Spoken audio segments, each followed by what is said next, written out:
Welcome to JP news. ఈరోజు మన స్టూడియోలో ఒక స్పెషల్ గెస్ట్ ఉన్నారు. అతని పేరే శ్రీనివాస్ రాజు అలియాస్ యోగి.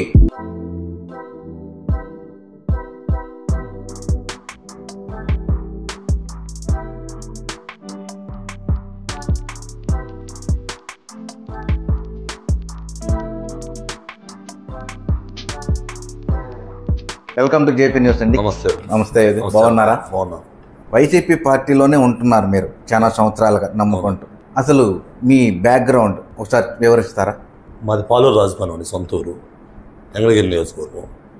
అట్లా గూడూరు ఎంగళగిరి వైసీపీ నాయకులతో మంచి సంబంధాలు ఉన్నాయి. జగన్మోహన్ రెడ్డి పాదయాత్ర స్టార్ట్ నుంచి వైసీపీలోనే ఉన్నాను నేను. ఫస్ట్ నుంచి రాజశేఖర విగ్రహం కూడా సైదాపురంలో పెట్టాము పాదయాత్రలో చేసే టైంలో. అప్పటి నుంచి వైసీపీలో ఉన్నాను, ఇప్పటి వరకు కూడా వైసీపీలోనే ఉన్నాను. ప్రజెంట్ రామ్ కుమార్ రెడ్డితో కూడా ఉన్నాము. ఎంగళగిరి వైఎస్ఆర్సీపీ యూత్ ప్రెసిడెంట్ పదవి మొన్నే ఇచ్చారు మనకి. ఫ్యామిలీ డీటెయిల్స్ అంటే మాది పాలూరు రాజపాలెం, సొంతూరు, సైదాపురం మండలం. మా నాన్న పేరు వెంకట సుబ్బరాజు, మా అమ్మ పేరు వజ్రమ్మ, మా మిసెస్ పేరు స్వరూప. మాకు ఒక చిన్న పాప జాన్వికాశ్రీ, 2 years అయింది. 2 years అయింది. నాన్న ఏం పని చేస్తున్నారు? వ్యవసాయం చేస్తారు. ఇంటికాడే ఉంటారు. ఇంటికాడే వ్యవసాయం. మీరు ఎంతవరకు చదువుకున్నారు? డిగ్రీ వరకు చదివాను. డిగ్రీ వరకు చదువుకున్నారు. డిగ్రీ వరకు చదువుకొని రాజకీయాల్లోకి అట్లా ఉద్యోగపరంగా ఆలోచనలోకి పోకుండా ఇటు రాజకీయాల్లోకి రావాలని ఎలా అనిపించింది? రాజకీయంలో వైఎస్ రాజశేఖర రెడ్డితోనే కొంచెం, రాజశేఖర్ ఉన్న టైంలో రాజకీయం మీద ఆసక్తి కలిగింది. కొడుకు పాదయాత్ర నుంచి అప్పటి నుంచి వైసీపీలోనే కొనసాగుతున్నాం. మా ఊర్లో ఉండే పరిస్థితులు, కొంతమంది సహాయపడాలని రాజకీయాల్లోకి వెళ్ళడం అయింది. మనం కూడా కొంచెం ఎదగాలని, రాజకీయంగా ఎదగాలని రాజకీయాల్లోకి పోవడం జరిగింది. అంటే జాబ్ పరంగా కూడా సాఫ్ట్వేర్ క్యాండిడేట్లుగా వెళ్ళినా కూడా కొంతమంది స్థిరపడి ఉన్న వాళ్ళు ఉంటారు కదా, అలా ఎందుకు అనిపించలేదని? జాబ్ మీద పెద్ద ఇంట్రెస్ట్ లేదండి ఫస్ట్ నుంచి కూడా. బిజినెస్, రాజకీయం. బిజినెస్ చేస్తున్నారా? బిజినెస్ చేస్తున్నాను, రియల్ ఎస్టేట్ చేస్తున్నాం, ప్లస్ క్వాచ్ వ్యాపారం చేస్తున్నాం. క్వారీలు కూడా బిజినెస్ చేసుకుంటా ఉన్నారు. ఎక్స్పోర్ట్. అంటే ఈ పేరు ఎందుకు వచ్చింది మీకు? శ్రీనివాసరాజు అనే పేరు మటుకు స్పష్టంగా క్లియర్గా ఉంది.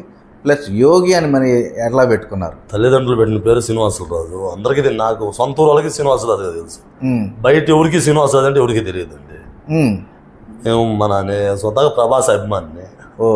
ఫస్ట్ నుంచి ఈశ్వర్ సినిమా నుంచి ప్రభాస్ అభిమాని. యోగి సినిమాతో మా పేరు కూడా యోగిగా మార్చేది. అట్లా ప్రభాస్ మీద ఫాలోయింగ్ మీకు తెలిసిందే కదా. అలా ఆ విధంగా యోగిగా. అంటే ఏంటి మీ బ్యాక్గ్రౌండ్? అంటే ఏంటి? మీరంటే ఒక యూత్ జనరేషన్ పిల్లలకి మీరంటే ఒక అభిమానం, ఒక ఆప్యాయత కూడా ఉండదు ఎక్కువగా. గూడూరులో మీరు బ్లడ్ బ్యాంక్ చేయడం అలాంటివి ఎట్లాగా చేస్తుంటారు. ఒకసారి బ్లడ్ బ్యాంక్ చేస్తే కూడా మీరు దాదాపు 100 మంది బ్లడ్ బ్యాంక్ వచ్చారండి. అసలు ఎందుకు వచ్చారు? ఎలా వచ్చారు? మీ మీద అభిమానంతో వచ్చారా? ప్రభాస్ మీద అభిమానంతో వచ్చారా? అలా ఏం లేదండి, మన మీద అభిమానం కొంత ఉంటుంది, ప్రభాస్ మీద కొంతమంది అభిమానం ఉంటుంది. ఫస్ట్ 25 మందితో క్యాంప్ స్టార్ట్ చేసాం, బ్లడ్ క్యాంప్. ఫస్ట్ క్యాంప్ నాది గూడూరులో. ఇప్పుడు వరకు 35 బ్లడ్ క్యాంపులు చేశానండి గూడూరులో. లాక్డౌన్లో కూడా 4 క్యాంపులు చేశాను. బ్లడ్ అనేది ప్రతి ఒక్కరికి అవసరమైంది. లాక్డౌన్లో ఎంత విలువైందో బ్లడ్ అందరికీ తెలిసింది. సేవా కార్యక్రమాలు కూడా ఎక్కువగా చేస్తుంటాం. లాక్డౌన్లో కూడా సరుకులు పంచడం, హాస్పిటల్ వాళ్ళకి యూనిఫామ్ ఇవ్వడం, చాలా కార్యక్రమాలు ఉన్నాయి. వీడియోస్ ఉన్నాయి, ఫొటోస్ ఉన్నాయి. అన్నీ అబద్ధం చెప్పేదే ఉండదు. నేను చేసిన సేవా కార్యక్రమాలు అన్నీ ఉన్నాయి, ఫొటోస్, పేపర్ కటింగ్తో సహా ఉన్నాయి. గత 20 సంవత్సరాలు నేను చేస్తున్నాను. మీ వయసు 39 అండి. 39. అంటే ఈ 39 వయసులోనే సేవా కార్యక్రమాలకు రావడం, ప్రతి ఒక్క నాయకుడితో పక్కనే ఉండి వాళ్ళకి ఒక సలహాదారు కూడా ఉంటారంట, ప్లస్ వాళ్ళకి సెక్యూరిటీగా కూడా ఉంటారంట. అసలు ఎందుకు, ఏంటి మీ మీద ఒక ల్యాండ్ మాఫియా, మైనింగ్ అనేది కూడా వచ్చింది? అదొకటి. ఏం లేదండి, ల్యాండ్ మాఫియా అంటేనే మనకు తెలియదు కదా. అంటే మైన్లు కూడా ఎట్లా చేస్తున్నారు? మొన్న సైదాపురంలో 1 year క్రితం మైనింగ్ వ్యాపారం బాగా స్పీడ్ అయింది, అందరికీ తెలిసిందే. సైదాపురం మండలం, పొదలకూరు మండలం, గూడూరు మండలం, నెల్లూరు వాళ్ళు కొన్ని 100 మంది, కొన్ని 1000 మంది సంపాదించారు డబ్బులు. వాళ్ళ నేను లాస్ట్ నుంచి 10 మంది నమ్మను, నేనేం ముందు లేదు అంతా. అంటే ఈ వైసీపీ నాయకులతో ఉండేటప్పుడు ఎక్కువగా ల్యాండ్ మాఫియా చేయడం కూడా వాళ్ళే ఎక్కువగా చేశారు. అంటే వాటిలో మీరేమైనా అల్చర్లుగా ఉండి ఏమైనా సపోర్ట్ చేశారు? ఏం లేదండి, ఇదంతా రాంగ్ ఇన్ఫర్మేషన్. అటువంటి ఆలోచన లేదు. 10 మంది సాయం చేసేదే కానీ 10 మంది ఎవరికైనా మనం తీసుకునేది కానీ కనీసం మీరు ఎంక్వైరీ చేయండి. గూడూరు, సైదాపురం, గూడూరులో మాకు ఎక్కువ అభిమానులు ఉన్నారు, వెంకటగిరిలో మనకు అభిమానులు ఉన్నారు. 2 నియోజకవర్గాల్లో ఎంతో అంతా మాకు కొంచెం వర్తబుల్లే. కార్యకర్తలు కానీ, మా అభిమానులు కానీ, మా ప్రభాస్ అభిమానులు కానీ చాలా ఉంది. మా సొంత ఊర్లో మాకు ఎటు ఉంటుంది, ఆ సైదాపురం మండలంలో మాకు ఎటు ఉంది. ఎక్కడెక్కడి నుంచో వచ్చి సైదాపురం మండలం సంపాదించుకున్నారు డబ్బులు అందరూ రాయిలో. మేము లాస్ట్లో పోయాం రాయిలోకి. మేము కొంత సంపాదించాం కానీ అంత సంపాదించలేదండి. 4,000 మందిలో మేము ఒకరు అంతే. అంతేగాని ల్యాండ్ మరి అవన్నీ ఉత్తమాటలు ఫాల్స్ అండి. గ్యాంగులు మెయింటైన్ చేస్తుంటారంట, ఎందుకు గ్యాంగులు మెయింటైన్ చేయడం మీరు? అయ్యింది ఏం లేదండి, గ్యాంగులు ఏం లేదు. ఎవరో సహాయం కోసం మన కాడికి వస్తే శత్రువుకైనా సహాయం చేసే మనసు మాది. ఇది నేనేదో చెప్తున్నాను అనుకోవద్దు, మీరు కానీ ఎంకరేజ్ చేయండి. మా గ్యాంగులు అంటూ ఏం లేవు, కానీ అందరితో బాగుంటాం. ఎవడు వచ్చినా సాయం, శత్రువుకైనా సహాయం చేసే మనసు మాది. అది నేనేదో గొప్పగా చెప్పట్లేదు, మీరు కావాలంటే ఎంకరేజ్ చేసుకోండి దాంట్లో. అంటే వీళ్ళందరినీ కూడా మెయింటైన్ చేయాలంటే కూడా పెద్ద అమౌంటే కావాలి మీకు, డబ్బులు ఖర్చు పెట్టడం కానీ, వీళ్ళందరితో స్నేహంగా పూర్వకంగా ఉండడం కానీ. అంటే ఒక బ్లడ్ బ్యాంకు కూడా అంతమందిని మీరు సేకరించారు అని అంటే గ్యాంగ్ను మెయింటైన్ చేయబట్టే ఉంటుంది. అంటే ఆ సంపాదన కూడా అలాగే ఉంటుంది. ఎట్లా సంపాదిస్తున్నారు? అలా ఏం లేదండి, వ్యవసాయ కుటుంబం. 10 ఎకరాల పొలం ఉంది ఊర్లో, నిమ్మ చెట్లు ఉన్నాయి, సౌకేసుకున్నాం 5 ఎకరాలు. వ్యవసాయం చేస్తుంటారా? చేస్తుంటాము ఇప్పటికి కూడా. ఇప్పుడు కూడా వ్యవసాయం చేస్తుంటాం. అంటే అంత తీరుబాటులో ఉన్నారా మీరు? ఎక్కడికి పోతామండి, ఏం పని ఉంటుంది మాకు. ఊర్లోనే వ్యవసాయం చేస్తుంటాం, మాకు ఆదాయం వ్యవసాయం. చిన్నప్పటి నుంచి రైతు కుటుంబమే. మీరు ఉండే కాపురం కూడా గూడూరులో ఉంటారా, లేదంటే ఈ మీ సొంత ఊర్లో ఉంటారా? గూడూరులో మనం ఒక 2 years దాకా ఉన్నాము. మ్యారేజ్ అయిన నుంచి గూడూరులో ఉన్నాము. పాప ఉండడం నుంచి మళ్ళీ ఊరికి వెళ్ళిపోయాము. ఓహో, చిన్న పాప. ఊర్లో అయితే అంటే గూడూరుకి ఆ ఊరికి ఎంత దూరం? 22 kilometers. 22 kilometers. ఇప్పుడు మీరు ప్రతి ఒక్క నాయకుడు, వైసీపీ పార్టీలో ఉండే నాయకులతోని ప్రతి ఒక్కరితోనే కలుస్తూ ఉన్నారు, మీరు ప్రతి ఒక్కరితో తిరుగుతూ ఉన్నారు, ట్రావెలింగ్ కూడా చేస్తున్నారు. మీకు గూడూరులో ఒక స్ట్రక్చర్డ్ స్థిరంగా ఉండే నాయకులుగా ఒక బల్లి దుర్గా ప్రసాద్ నాయకుడుగా ఉన్నాడు. ఇక్కడ నుంచి వెంకటగిరికి వచ్చి అక్కడికి వచ్చి స్థిరపడిన నాయకుడు. అంటే ఆయనతో కూడా ట్రావెలింగ్ చేశారా మీరు ఇప్పుడు ఎప్పుడైనా? పెద్ద ఆయనతో బాగా మంచి సంబంధాలు ఉన్నాయి. ఫస్ట్ కానీ కూడా టీడీపీలో ఉన్న నుంచి కూడా మంచి సంబంధాలు ఉన్నాయి బల్లి దుర్గా ప్రసాద్. తర్వాత ఆయన వైసీపీకి వచ్చినప్పుడు ఇంకా బలపడ్డాయి. ఎంపీ అయ్యాడు. అప్పుడు మేము శక్తివంతులు లేకుండా కృషి చేసాము, పాంప్లెట్లు పంచాము, బాగా చేసాము ఎలక్షన్స్. అన్ని 7 నియోజకవర్గాలు తిరిగాము. గూడూరు, సూళూరుపేట, సత్తివేడు, తిరుపతి, వెంకటగిరి. ఆ ఫొటోస్ కూడా ఉన్నాయి మన దగ్గర, ఇంత తిరిగిన ఫొటోస్. సత్తివేడికి పోయాము, సూళూరుపేటకు పోయాము, తిరుపతి క్యాన్వాస్ చేసాము. పెద్ద ఆయన 2 లక్షల చిల్లరతో గెలిచాడు బల్లి దుర్గా ప్రసాద్ గారు. నేనంటే చాలా ఇష్టం బల్లి దుర్గా ప్రసాద్ గారు. 100 మందిలో ఉన్నా నన్ను బాగా అభిమానంగా పిలుస్తాడు. నన్ను చూస్తేనే సాంగ్ పాడతాడు, ఎవరెవరి యోగి అని. అంత అభిమానం నేనంటే అది బల్లి దుర్గా ప్రసాద్. గూడూరులో కూడా నా బైక్లో 2-3 సార్లు తిప్పున్నాం గూడూరులో. అంత అభిమానం మనం. ఇప్పుడు ఆయన వారసుడు వచ్చిన కళ్యాణ్ చక్రవర్తి ఎలా ఉంటున్నాడు? ఇప్పుడు ఇంత ముందు ఉన్నాడండి బాగా. కళ్యాణ్తో కూడా బాగానే తిరిగాము. ఆయన బర్త్డేకి బ్లడ్ క్యాంపులు అన్నీ చేసాము. ఇప్పుడు మనకి పెద్దగా 1 year నుంచి తగ్గాయి టర్మ్స్. టీడీపీలోకి వెళ్ళిపోయాడు. టీడీపీలోకి జాయిన్ అయిపోయాడా? అయ్యాడు అని పేపర్లో అయితే చూశానండి. ఇంకా అయినట్లేదు, ఇంకా లేదు. వైసీపీలోనే కొనసాగుతా ఉన్నట్టున్నాడు అని అంటున్నారు. ఇంతమంది రాజకీయ నాయకులుగా వచ్చిన గూడూరు నియోజకవర్గానికి ఏ నాయకుడు అంటే మీకు బాగా ఇష్టం ఉన్నది? దుర్గాప్రసాద్ గారితో ఎక్కువ సంబంధాలు ఉన్నాయి. ఆ తర్వాత రామనాయుడు గారు వెంకటగిరికి వచ్చినప్పుడు బాగా దగ్గరికి. అంటే పాచం సునీల్ కూడా వైసీపీలో ఉన్నాడు, బాగా దగ్గర. సున్నన్న బాగుంటాడు. ఎమ్మెల్యే అవ్వకుండా బాగానే ఉంటాడు, మనతో బాగుంటాడు. మనం ఆయనతో బాగుంటాం. సున్నంత ప్రజెంట్ అన్న టీడీపీ ఎమ్మెల్యే, వైసీపీ. అంటే మీరు రామనారాయణ రెడ్డితో వెంకటగిరి వైసీపీ ఎమ్మెల్యేగా పోటీ చేసిన ఆయన, మీరు గూడూరు నుంచి వెంకటగిరికి రావడం ఎట్లా? ఇదే సొంత ఊరు వచ్చి సైదాపురం మండలం, పాలూరు రాజుపాలెం, మాది వెంకటగిరి నియోజకవర్గం. అంటే ఆనవాళ్ళతో పాత పరిచయాలు ఉన్నాయి, మా ఈరంతో, వివేకంతో. అలా వచ్చాము. అక్కడ మీకు తెలిసిందే కదా వెంకటగిరిలో అప్పుడు ఎంత ప్రతిసారి మేము వచ్చిన రోజు వెంకటగిరిలో తిరిగాము బాగా. అమ్మనాయుడితో కూడా మంచిగా తిరిగాము. టీడీపీలోకి వెళ్ళిపోయారు సార్ రామనాయుడు సార్. మన రామ్ కుమార్ సార్తో ఉన్నాము. మొన్న మనకు పదవి కూడా రామ్ కుమార్ సారే వేసాం. మీకు ఇచ్చారు పదవి ఇచ్చారు. ఏం పదవి ఇచ్చారు? వైసీపీ యూత్ ప్రెసిడెంట్ వెంకటగిరి నియోజకవర్గం. ఓహో, వైసీపీ యూత్ ప్రెసిడెంట్గా వెంకటగిరి నియోజకవర్గానికి ఇచ్చున్నారు. రామన్నే ఇచ్చాడు. రామకుమార్. ఓ, అంటే ఇంత రాజకీయ ఫాలోయింగ్లో ఉండే వ్యక్తిగా ఉండేవాళ్ళు మీరు గూడూరుకి ఒక నామినేటెడ్ పోస్ట్ కూడా ఒకటి ఇవ్వలేకపోయారు నీకు. అంటే మీకు పోస్ట్ మీద ఇంట్రెస్ట్ లేదా, లేకుంటే వాళ్ళు ఏమన్నా ఇంకేమన్నా? అదే కదండి, పాలిటిక్స్ గురించి మీకు తెలిసిందే కదా. నామినేట్ పోస్ట్ రావాల్సిందే, కానీ కొంత సహకరించాల నాయకుడు. అంటే కనీసం మీరు రాజకీయ అనుభవం ఒక 10 ఏళ్ళు ఉంటుందా? ఉంటుందండి. వైసీపీ స్టార్ట్ నుంచి ఉన్నాను. రాజశేఖర్ విగ్రహం పెట్టారు సైదాపురంలో. ఇప్పుడు కూడా నా పేరు ఉంటుంది దాని మీద, కె శ్రీనివాసుడు రాజు అని. నేను తిరిగింది మీకు తెలుసు. వైసీపీలో ఫస్ట్ రోజు నుంచి డే 1 నుంచి ఈ రోజు వరకు వైసీపీలోనే ఉన్నాను. ముందు కూడా వైసీపీతోనే ఉంటాను, దాంట్లో ఎటువంటి డౌట్ లేదు. చూడాలి ఇంకా దేవుడు ఆశించి జగన్మోహన్ ఆశలతో ఏమన్నా 29 అధికారంలోకి వస్తే 2029 అధికారంలోకి వస్తుంది అంటారా? 100% వస్తుందండి, ఎటువంటి డౌట్ లేదు. ఎలా ధీమాతో ఉన్నారు? ఇప్పుడుండే కూటమి ప్రభుత్వం మీద కొంచెం వ్యతిరేకత వచ్చింది 1 ఇయర్లో. జగన్మోహన్ రెడ్డి కూడా ప్రజల్లో పోతుంటే జనాభా ఎట్లా వస్తుందో మీరు చూస్తున్నారు. ఈసారి వస్తే నామినేటెడ్ పోస్ట్ కంపల్సరీ నాకు వస్తుంది అని ఆలోచనతో ఉంటారా? ఇంకా పెద్ద పోస్టే రావచ్చు అనుకుంటున్నానండి నేను ఈసారి 2029లో. యోగి అంటే ఒక డాన్ అని చెప్పేసి ఒక వినికిడి వస్తుంది గూడూరు ఏరియాలో, అది నిజమే అంటారా? ఈ డాన్ ఏం లేదండి, అందరితో బాగుంటాం, అందువల్ల అలా అవన్నీ ఫాల్స్. టీడీపీలో వైసీపీలో ఉన్న వ్యత్యాసాలు గూడూరులో, కూటమి ప్రభుత్వం వచ్చింది, ఇప్పుడు రన్ అవుతుంది గూడూరులో.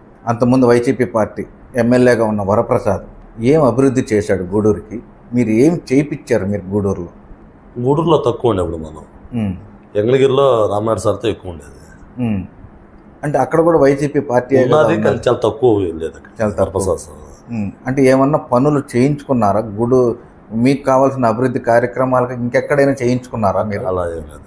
వెంకటగిరి మా పంచాయతీలో కొంచెం వర్కులు తీసుకొని కొన్ని చేసాము. అంటే రామనారాయణ రెడ్డి గారు ఎప్పుడు వచ్చినా ఆయనతోనే ట్రావెలింగ్ చేసేవాళ్ళు. 5 సంవత్సరాలు 3.5 సంవత్సరం ఖచ్చితంగా మీరు చూశారు కదండి చాలాసార్లు. వెంకటగిరి ప్రతిసారి నేను రామనారాయణ రెడ్డి గారితో ఎప్పుడు కలయిక ఫస్ట్ కలిసింది? వివేకానంద రెడ్డి గారు అంటే అది చాలా ఇష్టం అండి నాకు, నెల్లూరు జిల్లాలో ఆన వివేకానంద రెడ్డి గారు. అలా మయూర్ అంతా మంచి ఫ్రెండ్షిప్ ఉంది, బాగుంటాడు. అలా తీసుకోపోయి రామనాయుడు గారితో పరిచయం చేసి అలా కంటిన్యూ అయింది. రామనాయుడు గారు కూడా నాతో చాలా బాగుండేది. ఏమన్నా వర్కులు ఇచ్చారా మీకు అడిగినప్పుడు? ఇచ్చారు, కాంట్రాక్ట్ వర్కులు కానీ ఇలాంటివి కానీ చేసి ఏ పని ఉన్నా చేసేవాడు. బిల్లులు రావడం కూడా ఏమైనా ఆగుతాయి? కొంచెం లేట్ అయినాయి, కొన్ని కూడా రావాలి ఇంకా అంతే. ఇప్పుడు కూటమి గవర్నమెంట్ ఇంకా అవి రావు కదండి. అంటే కూటమి ప్రభుత్వంలో ఉన్నా కూడా మీకు రావాల్సిన బిల్లులు రాయించేస్తారు కదా అన్న? ఇస్తారు కానీ అంత ఏమీ ఇప్పుడు బిల్లులు అయితే రావు కదా సార్. వైసీపీలో చేసిన వర్కులకు ఇప్పుడు వస్తాయి బిల్లు. హైదాపురంలో క్వారీల్లో ఒక వైట్ స్టోన్ ఉండేది. వైట్ స్టోన్లో ఎగుమతి చేయడంలో కూడా పాత్ర చెయ్యి ఎక్కువగా ఉండేదని వినిపించింది. అది ఎంతవరకు నిజం అంటారు? చేశారా? చేయలేదు. చేశాను, బిజినెస్ అయితే చేసాము, చాలా తక్కువ. 4,000 మందిలో నేను ఒకడిని. అంతేగాని మీరు చెప్పినట్టు మనమే చాలా పెద్దవాళ్ళు ఉన్నారు సైదాపురంలో. మనం అసలు రాయి అంటే తెలియదు మనకి, స్టోన్ అంటే తెలియదు. లాస్ట్ ఉంటే తెలిసింది స్టోన్ అంటే ఏంది అనేది. ఇంకొక 2 నెలల ముందుగా అప్పుడు ఎంటర్ అయింది. అప్పుడు ఎంట్రీ రాయి అంటేనే తెలియదు నాకు, స్టోన్ అంటేనే తెలియదు, మైనింగ్ అంటే తెలియదు అసలు. తెలుసుకుంటేలకే గవర్నమెంట్ మారింది, రాయి వ్యాపారం అయిపోయింది, అంత చేజారిపోయింది. చేజారిపోయింది. కనీసం లాస్ట్లో కూడా ఎంత సంపాదించుకో ఉంటారు? కొంత సంపాదించామండి. ఎంత ఒక 10 కోట్లు సంపాదించాం ఏంటంటే అదే అంత డబ్బులు ఉంటే ఎమ్మెల్యేకే బాగుండే. ఎమ్మెల్యేకి 10 కోట్లు సరిపోవట్లేదులే ఇప్పుడు. కనీసం ఒక 50 కోట్లు ఉంటేనే ఎమ్మెల్యే పోస్టుకు పోతారు. మీరు అనుకున్నాను 10% కూడా లేదండి. కొంత లాస్ట్లో నేను వెళ్ళింది లాస్ట్లో. స్టోన్ వ్యాపారమే తెలియదు మనకు, రాయి అంటేనే తెలియదు సార్. రాయి అంటే తెలియని వాళ్ళగా ఉన్నవాళ్ళు మీరు? అవును, నిజంగా తెలియదు. నేను సైదాపురమే, మళ్ళీ సొంతూరు సైదాపురం పడలేదు. అప్పుడు దాకా రాయి అంటేనే తెలియదు.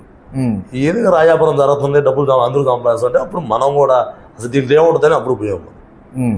ఇంత రాయి వ్యాపారంలో ఉన్న ముందడుగులో ఉండే వ్యక్తి, మంత్రిగా ఉన్న వ్యక్తి, సిటీ ఎమ్మెల్యేగా ఉన్న అనిల్ కుమార్ యాదవ్తో మీకు సత్సంబంధాలు ఎక్కువగా, లింకులు ఎక్కువగా ఉన్నాయని తెలిసింది. అది ఎంతవరకు నిజం? వ్యాపారం. అని నన్ను తెలుసు కానీ మంచి అసలు నా రాయ సంబంధాలే లేవు. అన్న నాకు మొన్న కోడపై ప్రభుత్వం వచ్చిన తర్వాత అన్ని నన్ను పరిచయం. ఇంతకుముందు అసలు అన్నీ తిరుగుతున్నాడు. మీలాంటి యూతులు పరిచయం లేకుండా ఉండదు. తెలుసు అనేనన్నా, జస్ట్ తెలుసు అంతే. ఆయన ఈ మైనింగ్ వ్యాపారమే ఎక్కువ చేశారు. మేము ఆనవాళ్ళతో ఉండేవాళ్ళం కదా, అక్కడ లోకల్ వాళ్ళకి పడదు కదా, అలా అంటే మనకి అంత ఇప్పుడు పరిచయం అని నన్ను బాగా. అనిల్కి అనుచరుడుగా ఉంటున్న యోగి ఇప్పటికీ దాదాపు 10 కోట్ల రూపాయల ఆస్తులు సంపాదించడంలో కూడా ఎక్కువగా వెహికల్స్ కొనడం కానీ, గ్యాంగులు మెయింటైన్ చేయడం కానీ అనే వార్తలు బాగా పుకారుగా వస్తున్నాయి. అది అస్సలు రాంగ్ అన్నది. అన్నింతా నాకు పరిచయం లేదు. లేటెస్ట్ గా పరిచయం 4 నెలలు అయిందండి పరిచయం. ఇది నిజం. పరిచయం అయినాడు. మొన్న మా మరదల పెళ్లికి పిలిచాను, పెళ్లికి కూడా వచ్చాడు అని. అంతేగా అసలు అంతకుముందు పరిచయం లేదండి. అన్ని డబ్బులు ఎక్కడ వచ్చాయండి ఊరికి అనుకుంటున్నా. అంత డబ్బులు ఊరికి రాలేదు నాకు తెలిసి. మీ కొంతమంది రాశారు కానీ కొన్ని ఛానల్స్ వాళ్ళు అంత రాయాపో అసలు జరగలేదు. రాసేది నాకు తెలిసి నిజంగా రాలేదంటారా? అంత డబ్బులు ఎవరికి రాలేదు అసలు. మీరు అనుకునే అమౌంట్ అది ఎక్కడ సార్? అది అసలు ఎంత వ్యాపారం చేస్తే సార్ అది? అనిల్ కుమార్ యాదవ్కి అనుచరుడుగా ఉన్న యోగి కూడా 10 కోట్లు సంపాదించాడు. అనిల్ కుమార్ యాదవ్ నాకు వచ్చేలేదు. దాదాపు 1000 కోట్ల రూపాయలు సంపాదించి పెట్టాడని చెప్పి వాళ్ళు వినికిడి ఎక్కువ. అసలు ఫాల్స్. చంద్రబాబు నాయుడిని వైఎస్ జగన్మోహన్ రెడ్డి జైల్లోకి పంపించడం అనేది ఎంతవరకు కరెక్ట్ అంటారా కాదంటారా? అంత పెద్దవాళ్ళ గురించి మాట్లాడే అంత స్థాయి నాకైతే లేదు సార్. అంటే ఓడిపోవడానికి కారణాలు కూడా అవి ఉన్నాయి కదా అవి, కానీ అంత పెద్దవాళ్ళ గురించి మాట్లాడే అంత స్థాయి మనం లోకల్కి ఎక్కువ సార్. మనకి ఎందుకు అంత స్థాయి? చంద్రబాబు నాయుడు గారి గురించి మాట్లాడే అంత స్థాయి మనం కాదు కదా సార్. 4 సార్లు సీఎం సార్, మనం ఆయన సార్ గురించి మాట్లాడే స్థాయి. అంటే వైసీపీ పార్టీ ఓడిపోవడానికి కారణం ఒక నిదర్శనం ఏముంటుందని అంటారు? మీ పాలన రాలేదు కాబట్టి. వైసీపీ ఓడిపోవడానికి కారణం అంటే మీకు తెలిసిందే కదండి. అన్ని పథకాలు ఇచ్చాడు కానీ నాయకుడికి ఏం లేదు. కొంత నాయకుడికి కొంచెం విలువ తగ్గింది విలేజెస్లో. అంటే వైసీపీ ఓడిపోవడానికి కూడా కారణం కూడా ఇంకో రకంగా కూడా సచివాలయాలు తాకట్టు పెట్టడం కానీ, గవర్నమెంట్ ప్రభుత్వ ఆస్తులు తాకట్టు పెట్టడం కానీ, రైతులకు సంబంధించినటివి పొలాలు, వాళ్ళ పొలాల మీద సర్వే రాళ్ళ మీద ఈయన బొమ్మ వేసుకొని ఉండడం కానీ, ఇవన్నీ కారణాలు కాదంటావా? సర్వే అదే పాస్బుక్ల మీద ఫోటో వేయడం కొంత కారణం అయ్యొచ్చు అనుకుంటున్నాను సార్ నేనైతే. కానీ అయ్యే కారణాలు కాదు. అంటే ఏ విధంగా ఎందుకు ఓడిపోవాల్సి వచ్చింది అంటారు? ఓడిపోతామని ఎవరు ఎక్స్పెక్ట్ చేయలేదు సార్. అది మరి తక్కువలో తక్కువ 11 సీట్లు రావడం అని అంటే అసలు పవర్ అపాజయంతో ఇదైపోయాడు. మీకు ఏమనిపించింది అసలు? చాలా బాధ వేసింది సార్. అది 11 సీట్లకు పడిపోవడం చాలా బాధ వేసింది. ఎందుకంటే చాలా పథకాలు ఇచ్చాడు జగన్మోహన్ రెడ్డి గారు కూడా. లాక్డౌన్ టైంలో 2 సంవత్సరాలు అంత లాక్డౌన్లో కూడా అన్ని పథకాలు వేసాడు. ఎందుకు ఓడిపోయాడో ఇంకా అదే అర్థం కాలేదు మనకు. ఈసారి ఎలా పుంజుకుంటాడని చెప్పని అనుకుంటున్నారు? కూటమి ప్రభుత్వం ఇచ్చిన హామీలు నెరవేర్చట్లేదు. కొన్ని ఒకటో రెండో నెరవేర్చున్నారు. జగన్లో జనాభాలో జగన్ గారికి ఇంకా ఫాలోయింగ్ పెరుగుతుంది రోజు రోజుకి. అప్పటికి ఈసారి అట్లా ఏమైనా వస్తుందని అనుకుంటున్నాను. 2029లో ఖచ్చితంగా జగన్ గారు సీఎం అవుతారండి. ఖచ్చితంగా మీకు ఆ నమ్మకం ఉంది? 100% ఉంది. వెంకటగిరిలో రామన్న ఎమ్మెల్యే అవుతాడు 100%. జగన్మోహన్ గారు సీఎం అవుతారు 2029 కన్ఫర్మ్. అది అంటే ఎవరితో ట్రావెలింగ్ చేస్తారు మీరు ఇప్పుడు? గూడూరు వాళ్ళతో ట్రావెలింగ్ చేస్తారా? వెంకటగిరి రామకుమార్ రెడ్డితో ట్రావెలింగ్ చేస్తారా? రామకుమార్ రెడ్డితో ట్రావెలింగ్ చేస్తారు. ఒకవేళ రామకుమార్ రెడ్డి గారికి సీటు వేరే దగ్గర కేటాయిస్తే, ఇక్కడికి అనిల్ కుమార్ యాదవ్ వస్తే, అప్పుడు మీరు ఎవరితో ట్రావెలింగ్ చేస్తారు? పార్టీతో చేయాల్సింది. నేను జగన్మోహన్ అభిమాని ఫస్ట్ నుంచి, రాజశేఖర్ అభిమాని. పార్టీ అనుకూలంగా పోవాల్సిందే కదా. అంటే ఇప్పుడు వైసీపీ పార్టీకి బోలెడని మంది పోటీ పడుతున్నారు. ఈసారి వచ్చే ఎలక్షన్లకు కూడా మేము పోటీలో ఉంటాం అని చెప్పి ఇప్పటి నుంచి నిర్ణయాలు తీసుకోవడం కానీ, ఎక్కడెక్కడ వాళ్ళని కేటాయించడం కూడా. అలాంటి వాటిలో ఒక పేరు వినిపించింది ఇక్కడికి మాకు, అనిల్ కుమార్ యాదవ్ వెంకటగిరికి రాబోతున్నాడు అనే పేరు వినిపించింది. అంటే మీరు రామకుమార్ రెడ్డితో పోటీ చేస్తారా, ట్రావెలింగ్ చేస్తారా అనిల్ కుమార్తో? సొంత నియోజకవర్గం ఎవరిస్తే అక్కడ ఉండాల్సిందే కదా. మా సొంతూరు సైదాపురం మండలం, పాలూరు రాజుపాలెం. మీకు పోలీస్ స్టేషన్లో కేసులు ఎక్కువ ఉన్నాయని చెప్పి విషయం తెలుసు. అసలు ఎందుకు కేసులు రావాల్సి వచ్చింది? అసలు కేసులు ఎన్ని ఉన్నాయి? ఎందుకు ఉండాల్సి? కేసు లేదండి. ఒక్క కేసు గూడూరులో రూరల్ కానీ టౌన్ కానీ టౌన్ కానీ సైదాపురం కానీ వెంకటగిరి కానీ ఒక్క కేసు లేదు. అసలు కేసులే లేవంటారా? ఒక్క కేసు. పోలీస్ స్టేషన్లో కేసులు ఉన్నాయి, ప్రతిసారి హాజరవుతా ఉంటాడు కోర్టుకి. ఒక్క కేసు లేదు నాకు. అన్ని అబద్ధాలు. కావాలంటే మీరు మీకు మీ సర్కిల్లో డిఎస్పీ గారు తెలుసు, మీకు సిఐలు తెలుసు, మీకు ఒక ఫోన్ చేసి చెప్పేస్తారు కదా సార్. మీకు ఎవరు ఏ పేరు చెప్తే ఆధార్ కార్డు కొడితే వచ్చేస్తారు ఎన్ని కేసు ఉన్నది. ఆస్తులు, బినామీ ఆస్తులు, అసలు ఆస్తులు ఉంటాయి కదా, బినామీ పేర్లు కూడా ఉండే వ్యక్తులు కూడా ఉన్నారంటే. మీ పేరు మీద కాకుండా బినామీతో వ్యక్తులు ఆస్తులను కూడా పెట్టున్నారు. మాకు సార్ నీకే యోగి అనే వ్యక్తికి ఆ పేరు మీద ఉంటే ఎక్కువగా ఇబ్బంది అని చెప్పేసి బినామీతో పేర్లు కూడా ఉండే వ్యక్తులు కూడా ఉన్నారని చెప్పి తెలుసు. లేవంటారు? ఏం లేదు. పల్లెటూరు, చిన్న ఫ్యామిలీ, 10 ఎకరాల రైతు అంతే. ఒక 10 ఎకరాల పొలం ఉండే వ్యక్తి యోగి శ్రీనివాసరాజు అనే వ్యక్తి 1, 2, 3, 4 వెహికల్ 35 లక్షలు పెట్టి కొన్నారు. సాధ్యమవుతుందా ఒక అతనికి ఎవరికైనా? ఎందుకు సాధ్యం కాదండి. ఏంటంటే ఫైనాన్స్ లో కారు 10 లక్షలు 7 లక్షలు కట్టి కారు వస్తుంది. అదేమవుతుంది, నన్ను ఎలా డ్యూ కట్టుకుంటాం కదా సార్. ఓన్లీ క్యాష్ పెట్టుకున్నారని చెప్పి తెలిసిందే. చెప్తా ఉంటా సార్. క్యాష్ పెట్టుకో, ఫైనాన్స్ లో తీసారా, క్యాష్ లో పెట్టుకున్నారు? ఫైనాన్స్ సార్, క్యాష్ లో యాడ్ చేస్తారు సార్. అంత కారు ఆల్రెడీ ఒక వెహికల్ ఉంది. ఉంది సార్. ఇంకో ఒక 2 ఉన్నాయి. 2 ఉన్నాయి. 2 వెహికల్స్ ఫైనాన్స్ లోనే ఉన్నాయి. పాత కూడా ఫైనాన్స్ ఇంకా ఉన్నాయి సార్. 2 వెహికల్స్ ఫైనాన్స్ లో ఉంటాయి. కనీసం నెలకు ₹1,00,000 కట్టాలి. అంతేందుకు సార్, 30,000-30,000 దానికి 20,000 సార్. 50,000 కడుతున్నారు నెలకి. నెలకి 50,000 అమౌంట్ కడుతున్నారు అని అంటే ఏ రేంజ్ లో ఉండాలి యోగి? అది ఏమలేదు సార్, అవన్నీ వస్తామా ఏ రేంజ్. ఇప్పుడు మళ్ళీ ఆగిపోయింది కదా సార్, ఆ బిజినెస్ కూడా ఆగిపోయింది. ఏదన్నా రియల్ ఎస్టేట్ చేసుకున్నాం సార్. కూడా బాగుందంటారు రియల్ ఎస్టేట్ వ్యాపారం? ఇప్పుడు మొన్న దాకా బాగుంది సార్, కొంచెం డౌన్ అయింది. సైదాపురాన్ని మీరు ఎందుకు అభివృద్ధి చేసుకోలేకపోయారు? సైదాపురం అభివృద్ధి బాగానే చెందాం సార్, బాగానే చేశారు వర్క్. అబ్బాయి సార్ కూడా గవర్నమెంట్ హాస్పిటల్ కట్టారు సైదాపురంలో, కొత్తది సిమెంట్ రోడ్లు వేసారు. ఎవరి హయాంలో జరిగాయి ఇవన్నీ? అంటే ఏ నాయకుడు హయాంలో జరిగాయి అంటారు? కొన్ని వర్కులు నేదురుమల రాజలక్ష్మి గారు జరిగాయి, కొన్ని కురుగుండ రామకృష్ణ గారు పోయినసారి 2 సార్లు ఎమ్మెల్యే ఉన్నాడు. ఇప్పుడు మళ్ళీ వచ్చిన తర్వాత కూడా కొంత ఒక రోడ్డు ఏదో వేసారు పర్లపూర్. అవి పాత గవర్నమెంట్లో శాంక్షన్ అయినాయి అంట రోడ్లు, వచ్చిన తర్వాత వేసారు.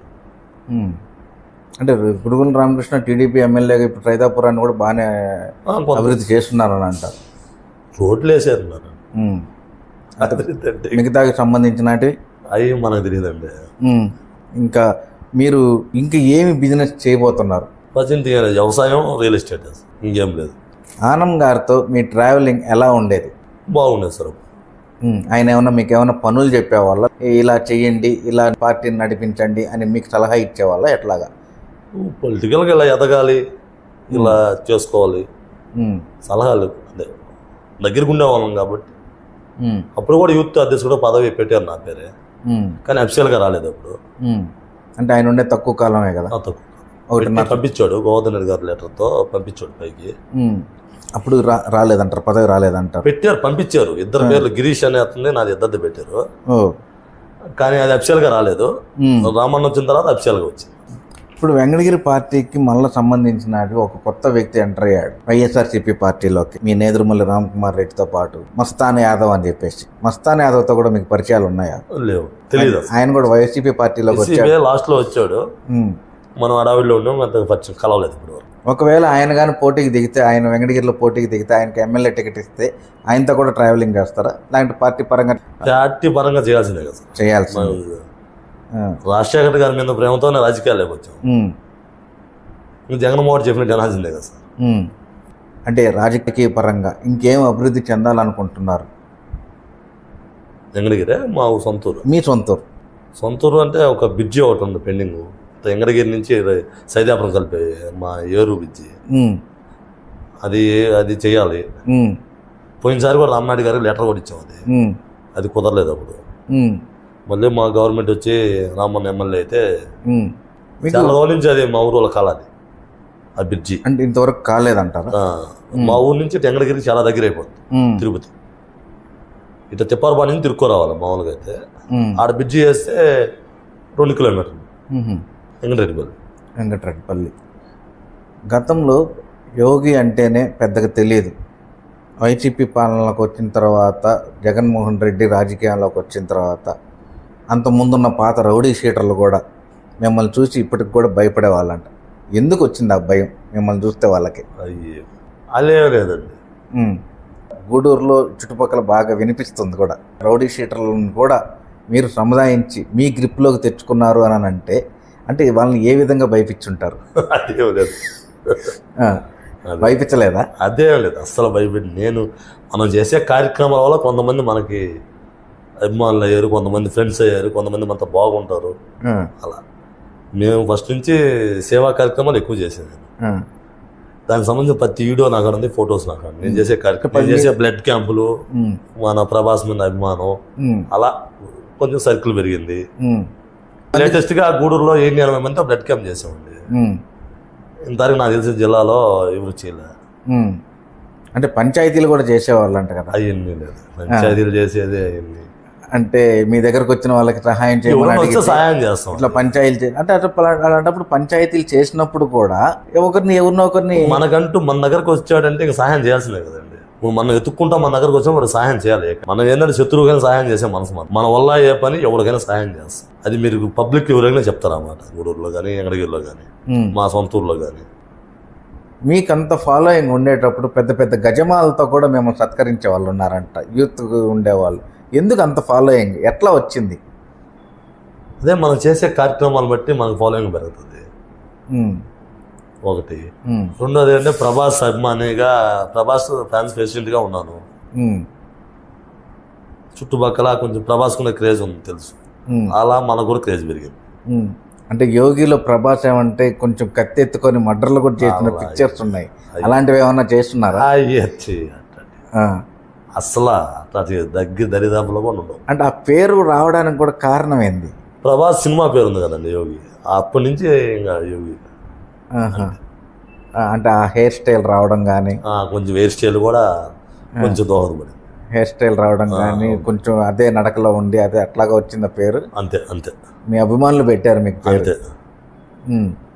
మీరే మీ సొంతంగా పెట్టారు? లేదు లేదు, అది మన పేరు, మా తల్లిదండ్రులు పెట్టిన పేరు ఉంది కదండి, మనం ఎందుకు పెట్టుకుంటాం? అదే అదే. అంటే ఇంత దూరం వచ్చిన తర్వాత ప్రతి ఒక్క ఊరికి పోతే మీకు గట్టి ఫాలోయింగ్ కనీసం చుట్టూ ఒక 10-15 మంది దాకా వస్తుంటారు. ఉన్నదండి. ఎట్లా మెయింటైన్ చేస్తున్నారు వీళ్ళందరినీ? ప్రతి ఒక్కరు సహాయం చేస్తాం. ఏ విధంగా? ఏ విధంగా మన కాడ ఉండింది సహాయం చేస్తాం. దాని కావాలని మీరు కనుక్కోండి. ఎంగడగిరి మా తమ్ముడు ఉన్నారు, కొంత. అంటే ఏ ఊరికి వెళ్తే ఆ ఊరికి ఒక గ్యాంగ్ అంటూ మెయింటైన్. గ్యాంగ్ ఏం లేదండి, తెలిసిన మనకి సంబంధించిన పిల్లకాయలు మనతో బాగుంటారు, కానీ ఇబ్బంది అయితే సహాయం చేస్తాం. అలా ఇబ్బంది అంటే వాళ్ళకి ఎటువంటి ఇబ్బందులు సహాయం చేస్తారు? ఏదన్నా చిన్న చిన్న సహాయాలు, మాట సహాయం, డబ్బు సహాయం, అట్లా చిన్న చిన్న. మీరు అనుకున్న భారీ ఎత్తులో కాదు, చిన్న చిన్నవి. అంతేలేండి. అంతమంది ఒక ఊరికి వెళ్తే ఆ గ్యాంగ్ మెయింటైన్ చేస్తున్న వాళ్ళంటే కనీసం డబ్బులు సహాయం చేయండి ఎవరు పక్కకి రారు కదా? అలాగే డబ్బులు ఏం కాదు, మన కాడికి వచ్చే వాళ్ళని మనం పలకరించే విధానం. మన కాడికి ఎవరు వచ్చినా చిరునవ్వుతో పలకరిస్తాం, అది వాళ్ళకి నచ్చుతుంది. అలా కూడా ఉండొచ్చు. నెక్స్ట్ రాజకీయాల్లోకి మీరేమైనా ఎంటర్ అయ్యే ఆలోచనలు ఏమైనా ఉన్నాయా? ఉన్నాం కదండి రాజకీయాలు ఆల్రెడీ. అంటే పోస్టులుగా ఎమ్మెల్సీ పదవి కానీ, చైర్మన్ పదవి కానీ. నిన్న జగన్మోహన్ కలిశాను నేను, నిన్న యూత్ మీటింగ్ జరిగింది. రాబోయే రోజుల్లో మిమ్మల్ని ఎమ్మెల్యే చేస్తాను జగన్మోహన్ హామీ ఇచ్చాడు. అదృష్టం ఉంటే మనం ఏం చేయాలి? అదృష్టం ఉండి దేవుడు ఆశీస్సులు ఉంటే, జగన్మోహన్ ఆశీస్సులు ఉంటే మనం ఏం చేయలేం కదా. ఏమైనా అవ్వచ్చు చెప్పలేదు. ఏం చెప్పారు ఆయన? అదే చెప్పాడు, మిమ్మల్ని ఎమ్మెల్యేగా తయారు చేస్తాను, మీరు గట్టిగా ఉండండి, గట్టిగా పనిచేయండి పార్టీకి, రాబోయే రోజుల్లో మీరే ఎమ్మెల్యేలు అవుతారని గట్టిగా హామీ ఇచ్చాడు. పాదయాత్ర చేస్తాడంట, లాస్ట్ మూమెంట్లో పాదయాత్ర కూడా ఉంటుంది జగన్ సార్ది. బైరెడ్డి సిద్ధారెడ్డితో ఉండేటప్పుడు మీటింగ్ జరిగింది అది. అవును, బైరెడ్డి సిద్ధారెడ్డి, జంగమూడి రాజన్న, జగన్ సార్. అంటే వీళ్ళు ముగ్గురు సమక్షంలో జరిగింది. జిల్లా నుంచి యూత్ ప్రెసిడెంట్ అందరూ వచ్చారు. నియోజకవర్గం యూత్, స్టేట్ యూత్, జిల్లా యూత్ ముగ్గురు వచ్చారు. జగన్ సార్ కూడా బాగా మాట్లాడాడు, సిద్ధార్థ అన్న బాగా మాట్లాడాడు. రెడ్ బుక్ అనేది ఒకటి పెట్టుకో ఉన్నారు టీడీపీ పార్టీ వాళ్ళు. ఈ రెడ్ బుక్ ఓపెన్ అయినప్పటి నుంచి ఒక్కొక్కరుగా లోపలికి వెళ్తున్నారు. అంటే దానివల్ల నీకేమనిపించింది? అంత పెద్ద స్థాయి గురించి మనకి ఎందుకు లేండి. అంటే ఒక చిన్న విషయంగా మాట్లాడుకున్నా, అంటే జగన్మోహన్ రెడ్డి గారి మీద అభిమానంతో మీరు ఉన్నారు కాబట్టి ఈ రెడ్ బుక్ అనేది ఓపెన్ అయిందంటే ఎలా ఉంటుంది పరిస్థితి? జగన్ సార్ ఇటువంటి భయపడతాడు. 1.5 years లోపల నుండి వచ్చాడు పాత రోజుల నుండి. అందరం సోనియా గాంధీని ఎదిరించాడు. ఇటువంటికి భయపడతాడు జగన్ సార్ అవన్నీ. కానీ మనం అంత స్థాయి గురించి మాట్లాడకూడదు కదండి. మీ జగన్మోహన్ రెడ్డి కాన్సెప్ట్లుగా చెప్పాడు కదా, 3 కాన్సెప్ట్. ఆ 3 కాన్సెప్ట్లు ఏంది అవి అసలు? మన దగ్గరకు ఎవరు వచ్చినా చిరునవ్వుతో పలకరించమన్నాడు. ఒక పని కోసం ఎంత దూరమైనా ఫైట్ చేయమన్నాడు. మన కార్యకర్తలకు ఏమైనా ఇబ్బంది అయితే ఎంత దూరమైనా ముందుకు పోమన్నాడు. మీకు పార్టీ సపోర్ట్ ఉంటుంది, నేను సపోర్ట్ ఉంటాను, మీరు ఎంత దూరమైనా చేయండి. ఫస్ట్ చిరునవ్వుతో పలకరించమని ప్రతి ఒక్కరిని కూడా వచ్చిన. ఇప్పుడు దాకా మీకున్న ఫాలోయింగ్లో మిమ్మల్ని నమ్ముకున్న వ్యక్తులకి సహాయం చేసే ఉంటారు. ఎవరికి చేశారు అసలు? ఒక చిన్న మీ అనుభవంలో. గురుకుల పాఠశాల సీట్లు కొన్ని ఇప్పించడం, కొంచెం ఏదైనా ఫైనాన్స్ గట్ట లేకుంటే ఆర్థిక సహాయం చేయడం. అప్పుడు బైక్లో ఫైనాన్స్ తీసుకుంటారు, ఫైనాన్స్ ఇబ్బంది అని ఫోన్ చేస్తే వాళ్ళకి చేయడం, సహాయం చేయడం. మళ్ళీ వాళ్ళు మీకు ఇస్తారా డబ్బులు? అయ్యింది ఇవ్వకపోయినా ఇబ్బంది లేదంటారు. ఇంకేం చేస్తారు అలా సహాయం చేయడం. ఏదైనా సీట్లు, గురుకుల పాఠశాల సీట్లు. కేసులు పెట్టినప్పుడు మీరు స్టేషన్కి పోయి వాళ్ళని విడిపించుకోవడం రావడం అలాంటివి ఏమైనా జరుగుతాయా? ఇప్పుడు ఈ మధ్య లేదు, అంతకుముందు జరిగేటి ఊళ్ళో. అతను యాక్సిడెంట్లో కూడా చనిపోయాడు పిల్లోడు. వెంటనే వాళ్ళ ఇంటికి వెళ్ళి ఒక 20,000 సహాయం చేసి. అంటే అది గొప్ప కాదు, అవునులే, మనకుండే దాంట్లో మీరు చేస్తున్నారు, మిమ్మల్ని నమ్ముకొని ఉన్నారు కాబట్టి. ఒకలా నేను బయట ఉన్నా మన ఎంగళగిరిలో మా తెలిసిన పిల్లకాయలు వాళ్ళ ద్వారా ఇప్పిస్తాను. అంటే ఇప్పుడు మీకు జరిగిన అత్యుత్తమైన బాగా గుర్తుండిపోయే సన్నివేశం ఏదైనా ఉందా? మొన్న రాపూర్లో ఒక అతను చనిపోయాడు 2 years క్రితం. ఒక వారం ముందు నేను కలిసి ఆ పిల్లడు రాపూర్ పోయినప్పుడు బాగున్నా పలకరించాడు. వారం తర్వాత ఆ పిల్లడు బైక్ యాక్సిడెంట్లో చనిపోయాడు. చనిపోయినప్పుడు వెళ్ళాను మనం, పలకరించి వాళ్ళ తల్లిదండ్రులకి సహాయం చేసాం, 20,000 సహాయం చేసాం. అంటే యోగి అందరితోనే సమానంగా ఉంటాడు? లేదా పార్టీ పరంగానే ఉంటాం. పరిచయాలు అయితే అందరితో ఉన్నాయి, పార్టీలకు అతీతంగా కూడా పరిచయాలు ఉన్నాయి అందరితో. గూడూరు అయితేమి, ఎంగళగిరి అయితేమి.